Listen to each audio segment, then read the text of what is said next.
বহরমপুর লোকসভা কেন্দ্রে তৃণমূল কংগ্রেস প্রার্থী ইউসুফ পাঠানের দেয়াল লিখন শুরু করলেন বহরমপুর পৌরসভার চেয়ারম্যান নারুগোপাল মুখার্জি।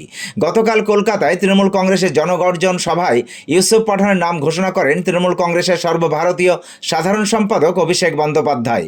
আর আজ সকাল থেকেই বহরমপুর শহরে শুরু হয় দেয়াল লিখনের কাজ। দেখুন, বহরমপুর থেকে তৃণমূল কংগ্রেসের প্রার্থী, বাংলার প্রার্থী, ভারতবর্ষের অন্যতম ক্রিকেটের তারকা কেকেআর টিমেও দীর্ঘদিন খেলেছেন, আমাদের সকলের অত্যন্ত প্রিয় এবং জনপ্রিয় ক্রিকেটার ইউসুফ পাঠান বহরমপুর থেকে লড়াই করবেন। ইউসুফ পাঠান।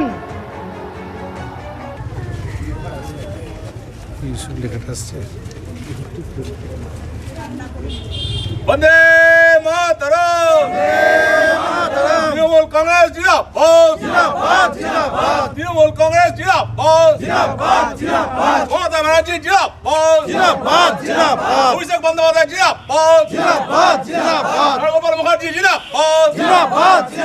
আগামী লোকসভা নির্বাচনে ইউসুফ পাঠানকে জোড়া ফুল চিহ্নে ভোট দিন। এই ভোট দেবেন কোনখানে? এই ভোট দেবেন কোনখানে? আগামী লোকসভা নির্বাচনে ভোট দেবেন কোনখানে? বন্দে মাতরম, তৃণমূল কংগ্রেস জিন্দাবাদ, তৃণমূল কংগ্রেস জিন্দাবাদ, বন্দে মাতরম, তৃণমূল কংগ্রেস জিন্দাবাদ, তৃণমূল কংগ্রেস জিন্দাবাদ। মহামাটি মানুষ প্রার্থী ইউসুফ পাঠানকে জোড়া ফুল চিহ্নে ভোট দিন। এই ভোট ভোট সব ভোট, এই ভোট ভোট সব ভোট, তাই তো বলি বিপুল ভোটে জিতছে কে? ইউসুফ পাঠান আবার কে? এই বিপুল ভোটে জিতবে কে? ইউসুফ পাঠান আবার কে? বন্দে মাতরম, তৃণমূল কংগ্রেস জিন্দাবাদ, মমতা ব্যানার্জি জিন্দাবাদ, বন্দে মাতরম।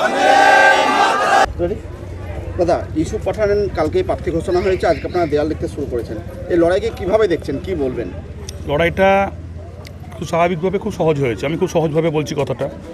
প্রথমত এই লড়াই যে ক্যান্ডিডেট আমাদের ডিক্লেয়ার হওয়ার পর আমাদের 10 নম্বর লোকসভা কেন্দ্রের যে ভোটিং স্ট্রাকচারটা তৃণমূলের অলরেডি বেশি ছিল, সেখানে বিজেপি যে ধরনের রাজনীতি করছে, সেই রাজনীতির বিভিন্ন রকম যে আপনার কাজ কম কথা বেশি দিয়ে রাজনীতি করছে, আগুন লাগানো রাজনীতি করছে, সেই জায়গায় দাঁড়িয়ে ঠিক অধীর চৌধুরীও সেই রকমভাবে বিজেপির সঙ্গে একসঙ্গে তার সেটিং করে তার মতো করে রাজনীতি করছিল। গত 2019 সালে লোকসভা নির্বাচনে বিজেপির কৃষ্ণ জোয়ারদার অর্থাৎ দিলীপ ঘোষের যিনি বাড়ির পুরোহিত ছিলেন, তাকে সেটিং করে নিয়ে এসে বিজেপির ভোটটাকে তিনি ক্যাশ করে, সিপিএম ভোটটা ক্যাশ করে ভোটে জিতেছিলেন। এবার পরিস্থিতি অনেক সহজ।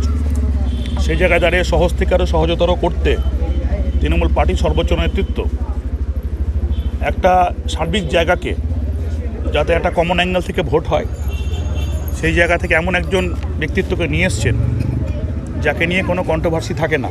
কারণ জাতীয় দলের হয়ে যে খেলে সে জাতীয় সম্পদ, অর্থাৎ ইউসুফ পাঠান এবং ইরফান পাঠান দুই ভাইয়ের যে দক্ষতা, অনন্য দক্ষতা ক্রিকেট ক্ষেত্রে আমরা দেখেছি। ভারতবর্ষের হয়ে তারা প্রচুর প্রাইজ নিয়ে এসছে। ক্রিকেট বিশ্বে ভারতবর্ষের নামটাকে বিভিন্ন ম্যাচের মধ্যে ম্যাচ উইনার তারা, এবং ভীষণ জনপ্রিয় দুই ভাই। এবং ইউসুফ পাঠান এত জনপ্রিয়, তার এত ফ্যান ফলোয়ার্স আছে ওরা ভারতবর্ষে, সেই জন্য একজন সাচ্চা ভারতীয়কে ক্যান্ডিডেট করে এখানে বিজেপিকে মোক্ষম জবাব দেওয়া হয়েছে। এবং পাশাপাশি অধীর চৌধুরীর যে খেলাগুলো ছিল, সিপিএমকে ম্যানেজ, বিজেপিকে ম্যানেজ, এই খেলাগুলো থেকে তিনি এবার আর তার বোল্ড হয়ে গেছেন। অর্থাৎ এই লোকসভা কেন্দ্র 2 লাখের ওপর বেশি ভোটে তৃণমূল কংগ্রেস জিতবে, এই জায়গায় চলে এসেছে। তো এটা এবার রাজনীতির কথা। প্রচারটা এবার কী, বহরমপুরে ধরুন আমরা বহরমপুর সহ বিভিন্ন জায়গায় আমরা যে মমতা বন্দ্যোপাধ্যায়ের সার্বিক কাজ, অবশ্যই কন্যাশ্রী, রূপশ্রী, লক্ষ্মীর ভাণ্ডার যা বেনিফিশিয়ারি আছে, এটা তো অধীর চৌধুরী দেয়নি, বিজেপিও দেয়নি। যেটা আমরা মিটিংয়ে বলি। আজকে যদি আমাদের এটা তো মেন কাঠামো, সংগঠন কাঠামো, এই যে এত লোকজন দাঁড়িয়ে আছে, এটা তো ধরুন হচ্ছে কে ক্যান্ডিডেট জানতো না, এটা কারোর মধ্যে কোনো কোশ্চেন হচ্ছে একটা আগ্রহ থাকে, কিন্তু সেটা একদিন থাকে, তারপর প্রার্থী যেই হোক না কেন নেমে যায় সঙ্গে সঙ্গে। তো সেই জায়গা থেকে এই আগ্রহটা আপনার আছে কেন?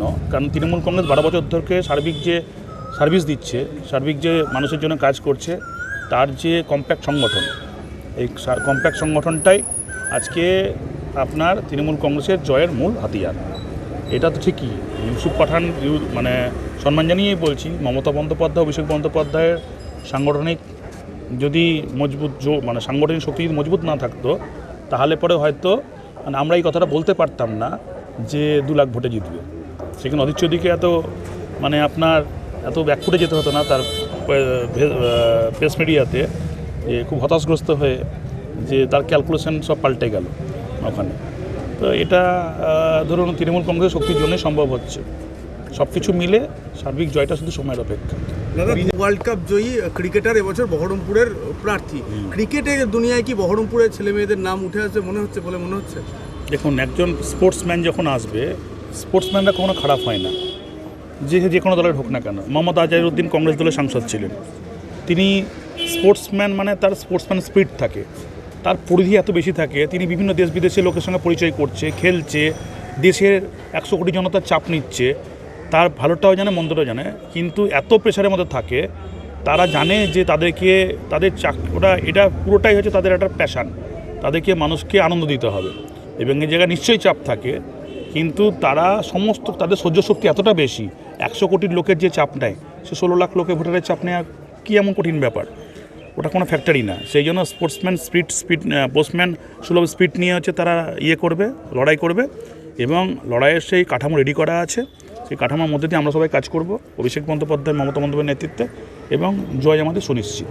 ভূমিপুত্র, অন্যদিকে বহিরাগত ইউসুফ পাঠান, আর একদিকে 5 বারের জয়ী সাংসদ অধীর চৌধুরী, সেখানে কি কতটা ফ্যাক্টর হতে পারে? নির্মল সাহা তো এবার প্রথম ক্যান্ডিডেট হলো, এবং হচ্ছে ওই অধীর চৌধুরী হচ্ছে 5 বারের সাংসদ ছিল। তো অধীর চৌধুরী 25 বছরের সাংসদ, আর নির্মলদা নতুন ক্যান্ডিডেট হওয়াতে তার আগে বহরমপুরের মানুষ, আমি বহরমপুরটাই বলছি, বা পশ্চিমবঙ্গের মানুষ যে পরিষেবাগুলো পেয়েছে, তার অন্যতম হচ্ছে আপনার কন্যাশ্রী, প্রথম মডেলগুলো বলি, রূপশ্রী, তার অন্যতম হচ্ছে বিভিন্ন রকম হচ্ছে আপনার Swasthya Sathi card reforms, economical reforms হচ্ছে লক্ষ্মীর ভাণ্ডার। তো এগুলো তো ওনারা সাংসদ অধীর চৌধুরী ছিলেন। নির্মলদাকে আমি বলবো না, কারণ নির্মলদা একটা দলের হয়ে দাঁড়িয়েছে, তিনি দক্ষ চিকিৎসক, আমি তার ক্ষেত্রে হচ্ছে রাজনৈতিক মন্তব্য করব না, তাকে রাজনীতি আমি দেখিনি, তো সেই জন্য মন্তব্য করবো কীভাবে। অধীরবাবু যে ছিলেন এখানে, তো থাকার ফলে তিনি কি এগুলো দিতে পেরেছিলেন বহরমপুরের মানুষকে বা বহরমপুর লোকসভার মানুষকে? এই প্রশ্নটা আমার থাকলো।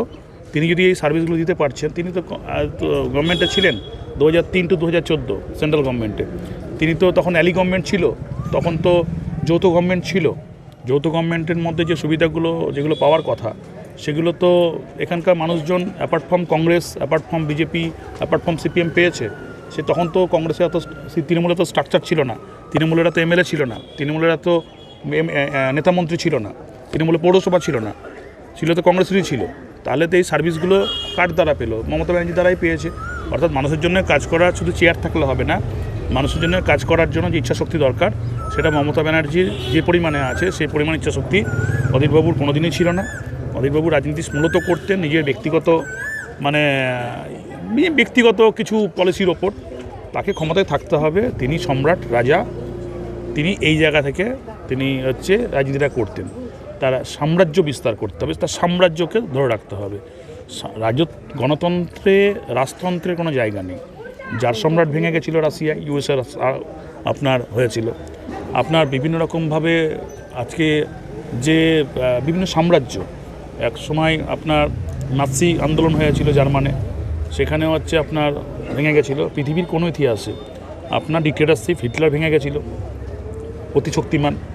তাহলে রাজতন্ত্র চলে না কোনো জায়গায়, তা সেটা এবার হাড়ে হাড়ে হচ্ছে টের পাবে। আর্থিক লেনদেনের নির্ভরযোগ্য প্রতিষ্ঠান চাঁদপুর সমবায় কৃষি উন্নয়ন সমিতি লিমিটেড, ঠিকানা চাঁদপুর নওদা মুর্শিদাবাদ। এখানে savings account, recurring deposit, fixed deposit, MIS, double scheme, জল প্রকল্প এছাড়াও সরকারি বিভিন্ন প্রকল্পের টাকা লেনদেন করা হয়। সমস্ত রকমের চেক ভাঙানোর সুব্যবস্থা আছে। সম্পূর্ণরূপে কম্পিউটার দ্বারা পরিচালিত। সর্বদা সঠিক সময়ে পরিষেবা দেওয়াই আমাদের লক্ষ্য। সাবস্ক্রাইব করুন AB24 নিউজ চ্যানেলটিকে, অবশ্যই বেল আইকনটিকে প্রেস করুন। সবার আগে তাজা খবরের আপডেট পেতে লাইক করুন, শেয়ার করুন এবং দেখতে থাকুন AB24 নিউজ।